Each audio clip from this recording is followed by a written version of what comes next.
Peace of Christ to all. In this video we will show you why Muslims cannot be trusted. Muslims, they make videos, and I never saw people of dishonesty as those who call themselves Muslims. But there's nothing strange in this. This is a religion who allowed people even to take false oath by the name of their God Allah, lying as long they are doing it for what it's called right purpose, or their intention is something different. Which means a Muslim, he can take an oath lying to you and it's okay for him as long his target is something else. Let us say he want to convert you to Islam. So he can swear by Allah that in Islam we don't have such a thing, even though Islam teach the opposite, because his intention is to make you convert. So he have a good intention supposedly. So lying in Islam is very well approved, and this is practiced very well in chapter 3 verse 28. However, today we will answer and we will show everybody how Muslims they lie and why Muslims cannot be trusted with the proofs and reference. In this video here we will see this Abdul is showing us some facts about Islam, like 10 things you do not know about Islam. Let us see what those 10 things are. Did you know in Islam the obligation of covering, which is usually people think that it's only for females, is actually ordered from God to males first? I am obliged to cover from my navel to my knee. Okay, let us stop here just to show you the hypocrisy and the lies of Muslims. He is required to cover from the top to his knee. Okay, can a Muslim woman show her arms like you? Can a Muslim woman show her chest like you?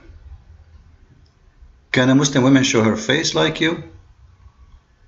And you just say to your knee, can a Muslim woman show her knee? So don't tell me that this is obligation for everybody. Islam discriminates the women. You put it inside the garbage bag and you locked her out. And not only this, Muslims right now are asking to make the women wear one eye burqa. 2 eyes is too much. So stop lying to people and say this is obligation for everybody. If it's for everybody, it should be equally, should not be different. Are you forced to wear a burqa? You are wearing jeans. Can a Muslim woman wear jeans like you? So this is how they lie to you. Women, they are treated in Islam like dogs. Do you know that in Islam that the man, he can beat his wife? Can the wife beat her husband? No. Do you know that the man, he can divorce his wife by saying one word? Do you know that the man, he can jail his wife? Do you know that the man, he is the one who is supreme in control of women? If a woman, she called the police for him, they can do nothing about it? What a bunch of liars. Second lie. Let us continue. What is the second lie? My navel to my knee. Did you know, as a Muslim, if you harm a non-Muslim in an Islamic state, it's as if you have harmed the messenger, peace be upon him. Amazing. If you harm non-Muslim, it's the same as if you harm the messenger. Question, how many non-Muslims your prophet killed? How many your prophet he killed of the non-Muslims? But because we don't like to make speeches, let us go to the Quran and expose the liars. This is chapter 9 verse 29. It says, it's a duty for a Muslim to fight those who do not believe in Allah. Now he said in Islamic state, which means after they fight you, after they finish with this verse, he is not allowed to harm you. I will show you that this is a lie. However, before the Muslims establish Islamic state, what they need to do, they need to attack your country, take you down, cut your head, slave your women, take you as a slave for sex, take your money, take everything you own as a booty.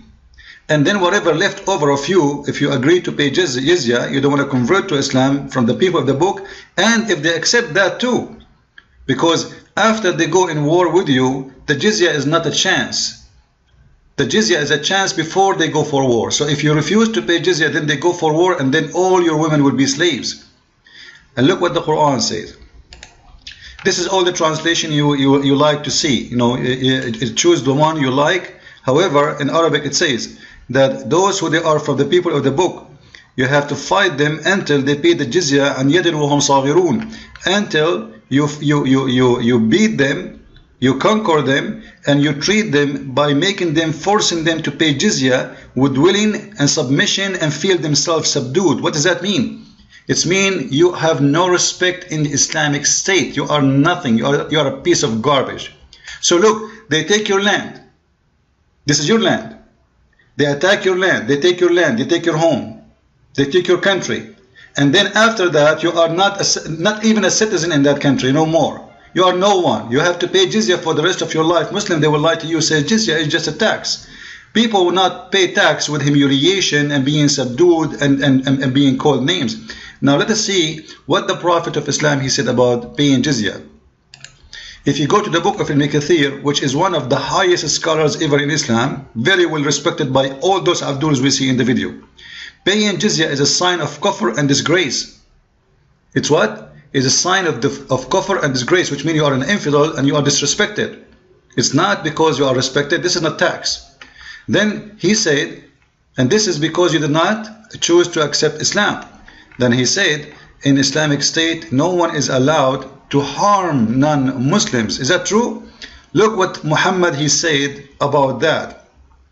This is the Quran first, saying the following statement. You can read it yourself, that Muslims are not allowed to respect or even elevate the people of Zumma, which means the Christian and the Jews, to make them equal to Muslims or above them, which means the Christians and the Jews should be always down.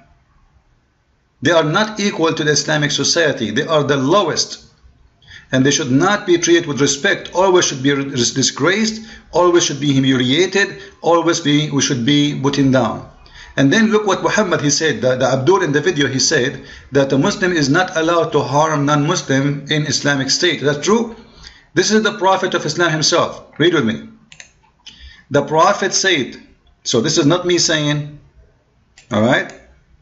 I want the Abdul to focus with me, just to show you how you Muslims cannot be trusted when you talk, a bunch of liars. Your Prophet said, don't initiate the salam to the Jews and the Christians, and if you meet any of them in the road, force them to the most narrowest alley, which means walk, make them, you don't say salam, because no salam with non-Muslims. Secondly, you humiliate them and you force them to walk in the narrow alley. What does that mean? It's the open sewage. In the old days, the sewage used to open in the street. The dirty water run out of the houses and go in the street. So when a Muslim, he walk in the street and he see a Christian, he should force him to walk in the sewage.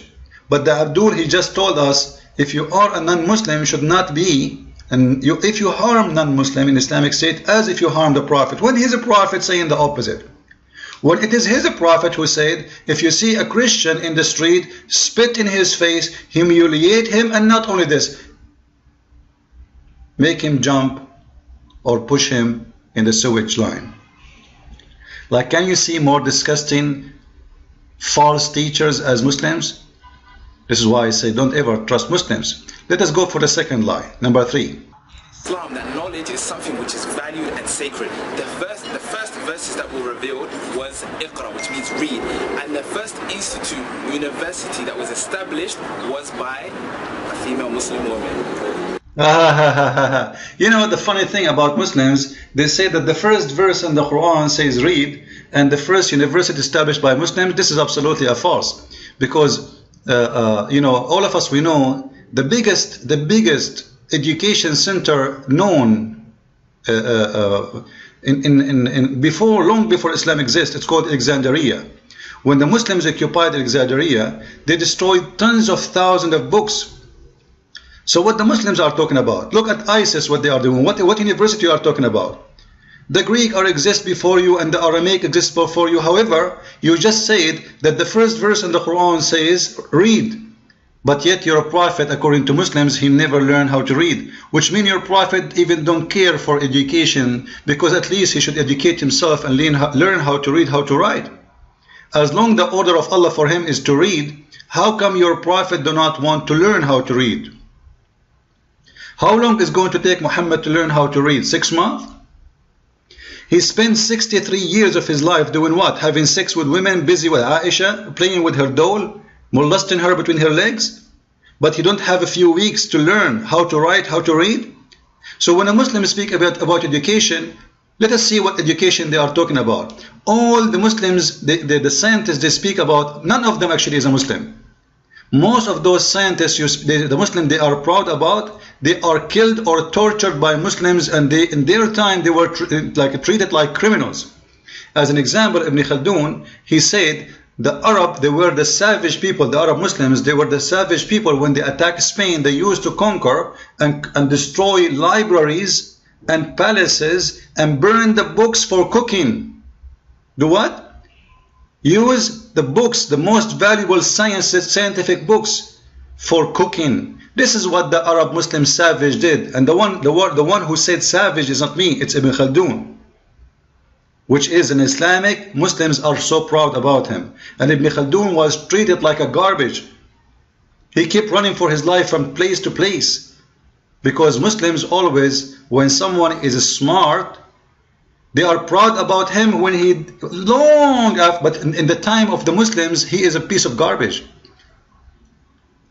The kings, they use them just to control their authority, but never respect them. What else? One more lie.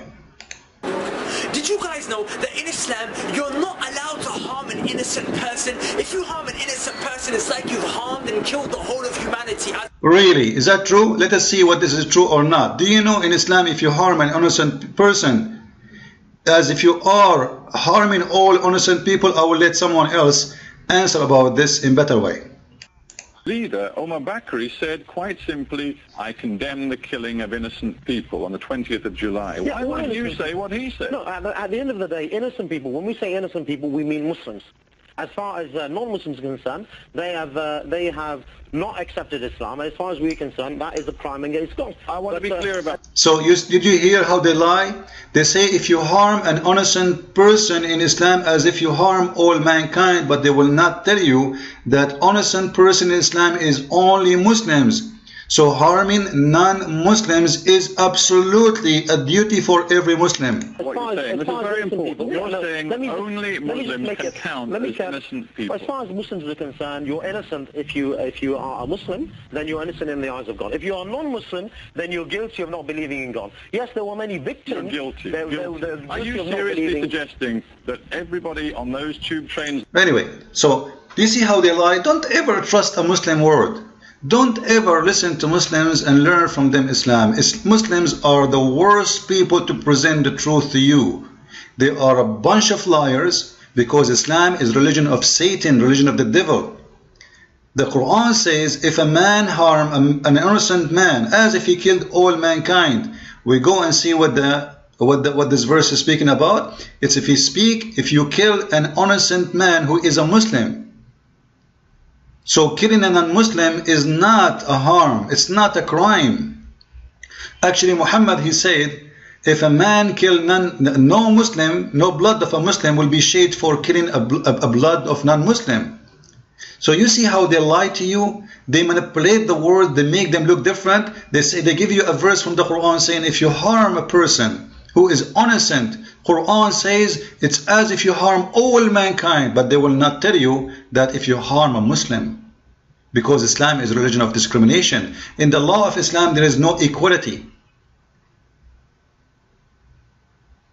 In the case of murder, a Muslim murder a Muslim, the punishment is death. A Muslim murder a non-Muslim, there is no punishment. In the best case, you pay some money.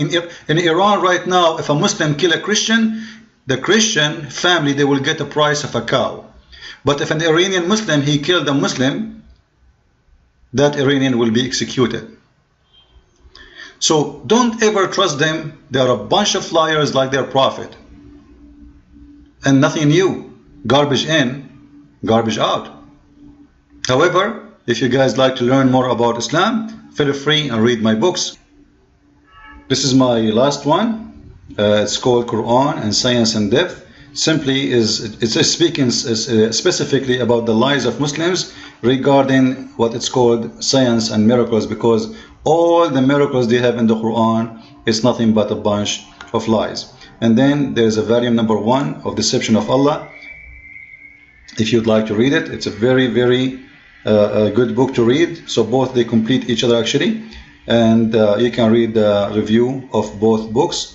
And I hope you will enjoy and learn from them. Christ is Lord. And Islam is a religion of deception and lies. I mean to that. Thank you.